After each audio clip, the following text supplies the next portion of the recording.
Trails and Ghost Towns.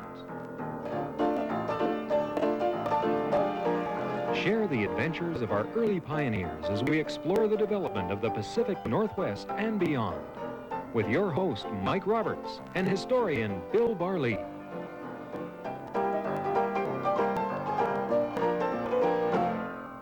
Welcome to Gold Trails and Ghost Towns. Mike Roberts and Bill Barley. And Bill is usually our storyteller and historian. Today he's also our artifaction. What do you call the person who looks after artifacts? Well, an appraiser. Archivist. An appraiser, actually. An archivist looks after paper ephemera. So really an appraiser, I guess. Now, the other side of this is that artifacts, which were common to everybody just 10 years ago, are becoming as rare a commodity as you can find today. Yeah, 10 year, maybe a little longer than that, Mike. We used to be able to pick up a siphon like you're holding right now for $5.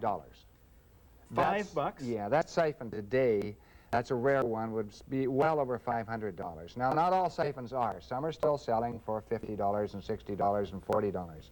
But the very rare ones from the mining towns and from the ghost towns, that would be Phoenix, Sandon, Greenwood, Grand Forks, that's from Greenwood, Grand Forks, Headley City, believe it or not. These are running up into the hundreds and hundreds of dollars, depending upon condition. That's very, very fine condition. It is. It's heavy because, of course, it had to support a pressurized volume in it. That's it's got the spigot on the top. Yeah, and a lot of history involved. That's from the Lion Brewing Company that started out in Rossland, Mike, and they had an outlet in Greenwood as well. So they nice had piece of work. Yeah. Now you went on bottle digs a lot. I know on Leechtown on Vancouver Island, that was a very popular place. You went and found the garbage dumps of the old camps. Sure. I guess they pretty much are cleaned out in the past 25 years. Yeah, with the exception of some of the smaller dumps, Mike. There are still some small dumps here and there in nondescript camps or camps that are not well known. And essentially, a lot of people should be much more careful. They should document exactly to get the provenance of the article, where this was located, how deep, and so on.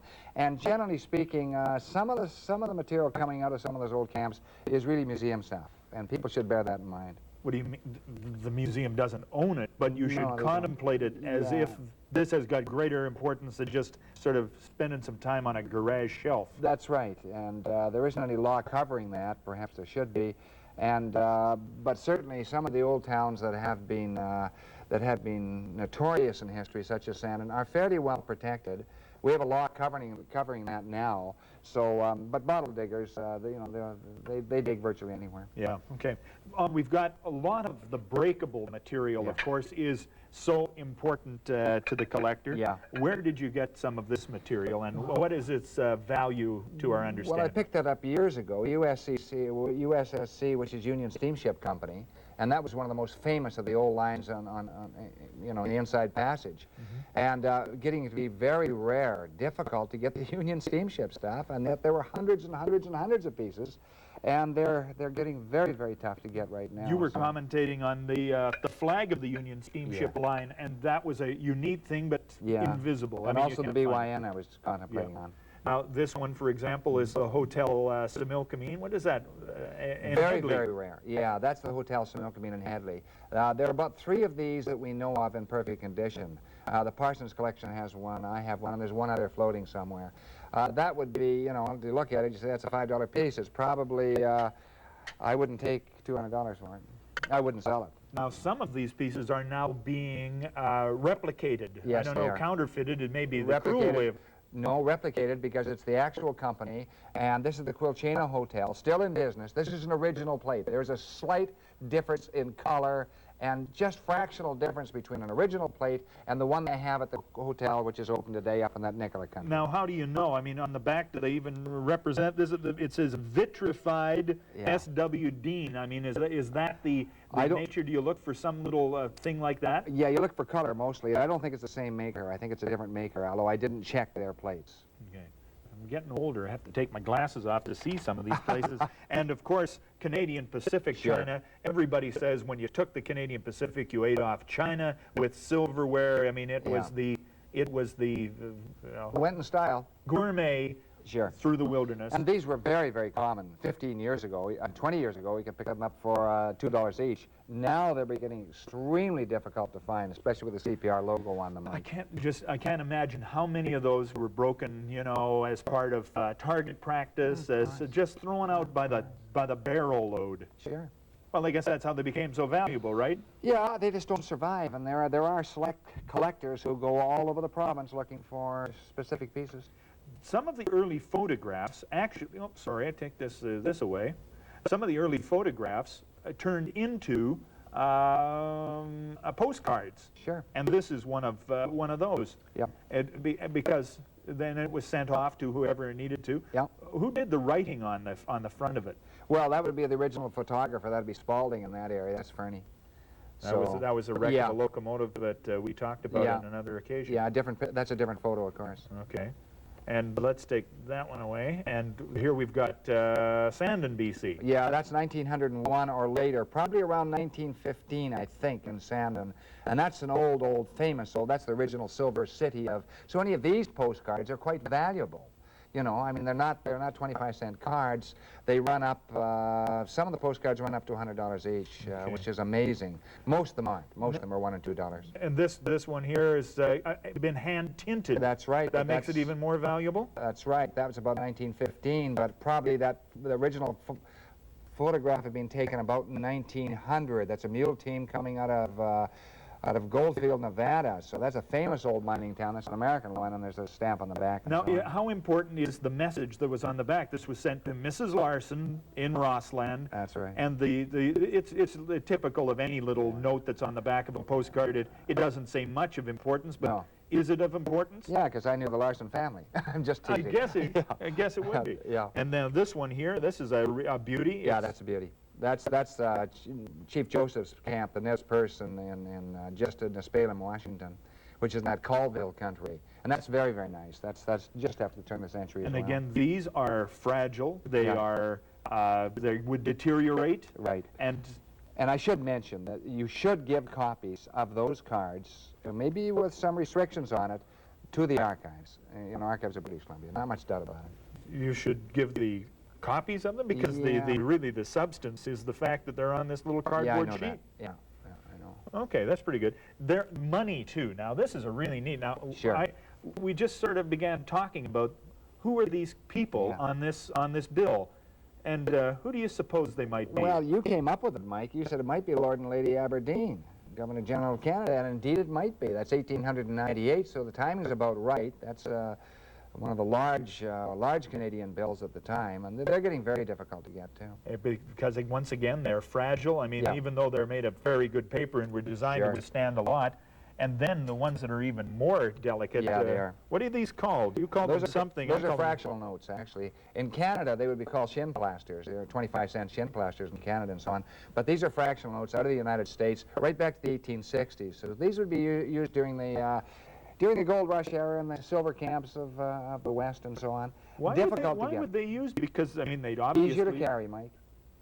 I suppose. I mean, but I mean, they would deteriorate rapidly. Yeah, I mean, you have to be careful. 25-cent notes. Look at that.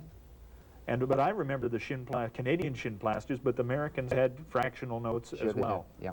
Look at that, and they're very delicate as well. Yes, they are indeed. Okay, going to take a break because we want to change gears a little bit and take a look at some other artifacts. We'll do that right after we take this commercial message as we look at artifacts and collectibles today on Gold Trails.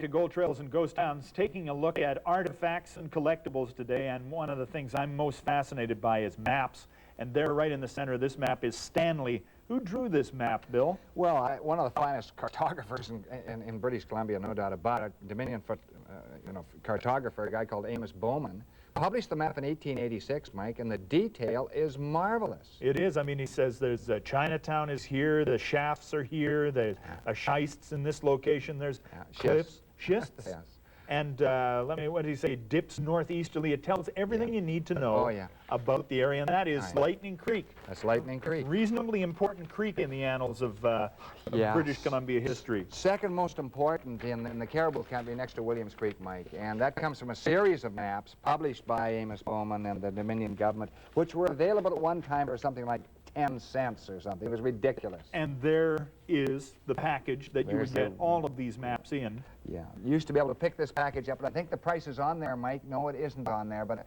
it seems to me it was about, it might have been 10 cents a map. Yes, 10 cents each, that's what it is. And now that map, the better maps would cost you 100 to 150, and the poorer ones would cost you 40 or 50.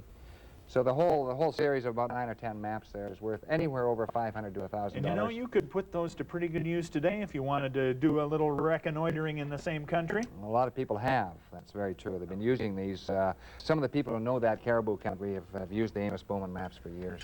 Now, something as simple as this, again, I can't help but think of all of these that have succumbed to rocks from children and target practice. Very true. But this is a 1-gallon jug or something like that? Yeah, I think that's a full gallon.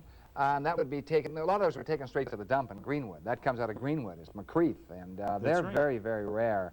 I picked that up years ago. I bought it off an old-timer in Greenwood. And the price of those has gone out of sight as well. Most of this stuff has gone up dramatically as people become more interested in our history. Yeah. You know, it's part of the Old West. Never let it get out of your hands. Old stone crocks are nice things to keep around, too. Now, some of them are not worth very much. Well, all of them are nice to have around. Keep anything like that around. Oh, sure. Now, this, these are called what? Woolies? Woolies, yeah. There are 3 types of shafts. There's batwing, and there's stovepipe, and there's woolies. This is for the winter shafts, you know. And probably this is wool. Long natural wool. Maybe somebody could surmise it might be buffalo, but they weren't called woolies for a reason. No, they weren't. They were called woolies for a definite reason. That's Great Western Saddle Company, I think. Probably out of Calgary, Alberta. And it depends. The maker's mark is very important on these. I have some from the States, they're transition stuff, and very, very valuable. And Great West Saddlery Company, Horseshoe brand. Yeah.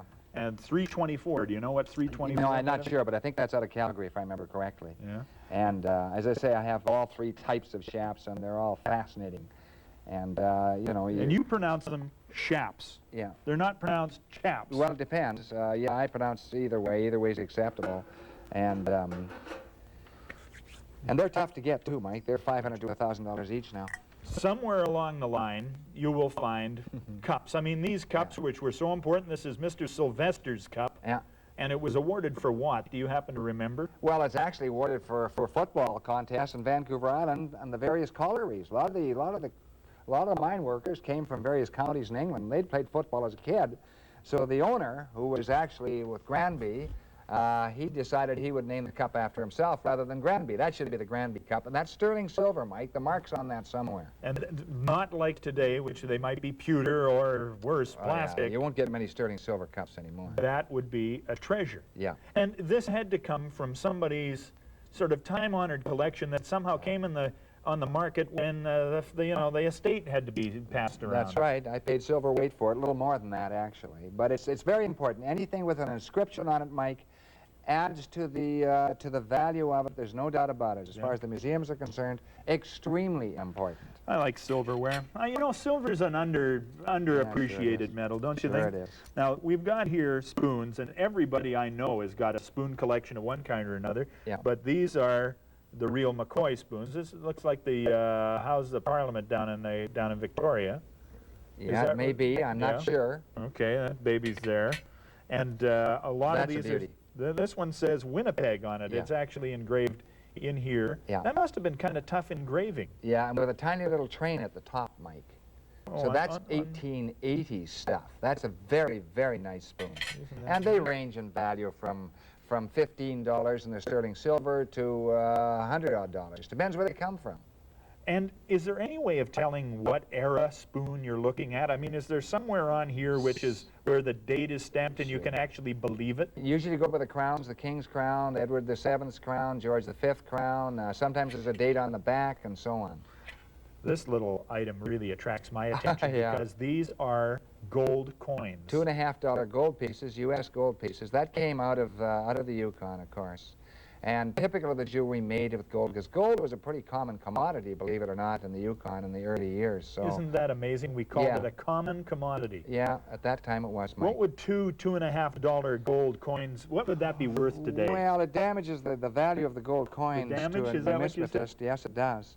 Because the value is depreciated when you have it stuck on by solder to some other piece of jewelry. Do you have the provenance of that particular piece? Do you know No, who just that know it person came is? out of Dawson City. You know that. Yeah. Now this one's got to be traceable. This is an actual constable's badge. Yeah. And you must be able to find out whose 216 was. No, it'd be very, very difficult to trace that. You'd have to have all the lawman's books from all over British Columbia, and that's special police, so that'd be for a riot or something else, or for an unusual occurrence, perhaps a posse or something. Oh, is that right? Yeah. Well, gee, that's too bad, because this could have a really interesting provenance. Could have a great history. Maybe one of the posse members who went after Bill Miner, who knows? Yeah, he's got me going now, doesn't he? Now, I mean, any kind of silverware, too. Yeah. Is this CPR? That's CPR. Yeah, Yeah, very, typical. very nice. This, Yeah. this, at one time, I would imagine, housed a cream and sugar set. Is that right? I don't think so. I think that was bread, but I'm guessing. Is that right? Okay, yeah. And look at it's got, I'm sorry to reflect that, but you can see the Yeah, it's CPR great. right in the middle. Sure. And of course, on the back side of it, you've got the Yeah. silversmith's marks. Yeah, and I've got my own tag on that as well. And this is rather interesting because, you know, CPR stuff is extremely collectible now, Mike. I mean, there was so much CPR stuff, people thought it'd never be worth anything. Well, now everybody's collecting CPR stuff. So it's getting very valuable. And what does the CPR have to say about this? Well, the CPR doesn't mind. They sold a lot of their stuff. They did. Oh, yeah. Because I always get the feeling that CPR wouldn't have let this out of their grasp. It had to be purloined at some time. And the statute of limitations on this is passed. Oh, yeah, pretty well, yeah. That's the closest to a confession I've ever heard in my life. Now look at this little baby. You said, what is this? And I looked all over for some place to cut it. Now what is it? Well, actually, it's a cigar cutter. Now, you know, I don't know exactly how it works. I picked that up in Victoria. It came out of the old Chinatown section in Victoria. And it Maybe does, it's a cigarette it snips. cutter. No, it snips cigars. It says right on the front, it says cigar, number 144, cigar. So maybe Yeah. those very thin Yeah, little cigars, you stick Yeah. them in there and then well, I guess so. they'll snip two at a time, I guess. Yeah, I think so. Now, again, this is the kind of thing which would be neat to have, I suppose, but Yeah. easily counterfeited or replicated. Yeah, that's right. You have to be very careful of all your iron stuff. This is the patent mark is on that, 1891, I think, so it's over 100 years old. And any of the iron stuff, you have to be extremely careful because they're starting to make copies or replicas of them. And brass and other things. Now, you brought a spittoon in here that, you know, it looked to me more like Fido's dish, and I thought Fido would be one respectable dog with Yeah, a he would. brass dish and a ceramic inside. It almost looks like ceramic. It isn't really. It's kind of a painted over ceramic. Yeah. And this is brass. It's really quite fancy. Ordinarily, the saloons at least the spittoons we've used on or cuspidors we've used on the program, and They're the high tall, spittoon. yeah. Most of them are, some of them smaller, but not like this. This is for a Cosmopolitan Hotel, Vancouver, Victoria.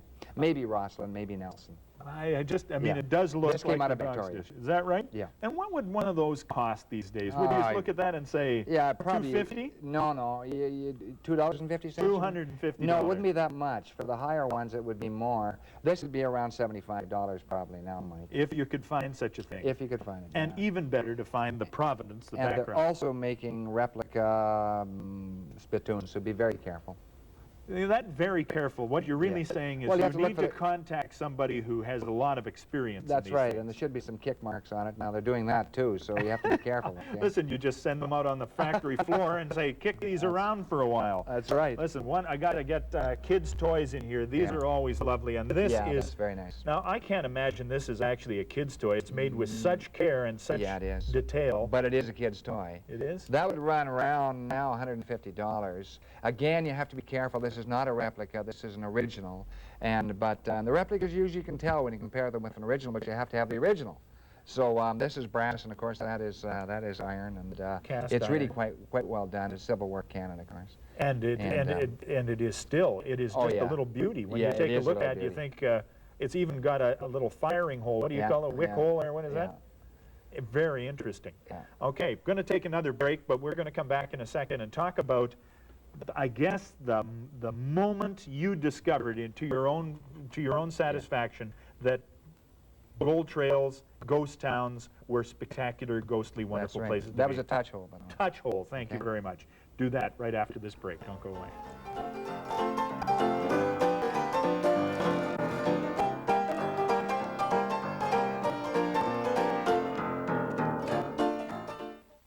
Welcome back to Gold Trails and Ghost Towns. Wearing a pair of antique glasses. They got nice little lenses in them, nice little nose bit there, and really they've got expandable, extendable wings on the arms. Yeah. Look at how they slide up and down. And they're also sterling silver, Mike. Yeah. So this would come from quite a wealthy business person, not much doubt about that at all. Probably 1890 stuff. Very nice indeed. But you know, the thing is, buying these things wouldn't be the same to me as finding these things on site. Yeah. You remember the ghost towns when they were brand new, so to speak. Yeah, that's the advantage of being, in your 60s, Mike. And I'd say about 1938, 39, I guess. I was 7 years old, and I was walking through a place called OK Mountain down in that very rich gold belt beyond the Red Mountain area in Rossland, the famous Leroy. And about four or five of us were in this little gang, and we came across an old miner's cabin we had never seen before, and the door was open. So at 7 or 8 years old, we wandered in. Everything was still there. The table was set. All the dishes were there. There was a rifle there. There was the bed. It was all covered with dust. It was amazing. It had been like that for about how many years? I would think it had been like that for 15 or 20 years. And these places were abandoned, Sure. and suddenly there you are with the world sitting there as it had been 15 to 20 years ago. The same thing in Phoenix. I mean, I wandered through Phoenix when I was a kid, and we'd wander up the boardwalks, and the boardwalks were still there. They were crumbling, but most of the buildings were there, you see, in the 30s. And we'd look inside the windows of these huge stores that were still standing in Phoenix, because they'd walked right away from it, and everything was still there. The pitcher and basin sets and the 10-gallon hats and all the cutlery and the roll-top desk, you name it. They walked away from it, Mike, and it was all covered in dust and cobwebs hanging down. It was remarkable, an image I'll never forget. Now, so often, like when you go to Barkerville, it has been, I guess, reconditioned to the state it might have been in 1865. That's right. Now, there are still some ghost towns around. I was at Quesnel Forks. Yeah. Nothing has been done to renovate or rejuvenate the buildings. They're just in their tumble-down state. Actually, we're doing that now. We're starting to very carefully restore some of those buildings in Quesnel Forks, Mike. Sandon is another community? Sandon's the same thing we're doing there. Now, and you don't want it to look like it did in its heyday. I mean, do you want it to look like the ghost town when you walk onto it? Yeah, I want the mood and the ambience of an original town. And certainly that applies in Sandon, and it applies in Quesnel Forks, and to a degree in Atlin, Pearl Street and Atlin.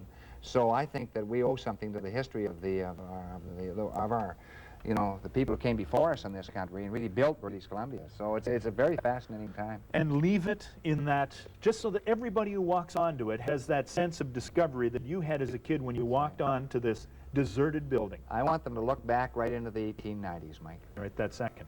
Yeah. Excellent, Bill. Thank you very much. Our show today has been all about artifacts and collectibles. They are precious, especially if you happen to have the provenance, the history of them, where they came from, who wore them. I got to find out who had Special Constable Badge 216. I've got to find that out. And they're treasures. They're all about the history of British Columbia, the Pacific Northwest, and we'll do some more next time on Gold Trails and Ghost Towns.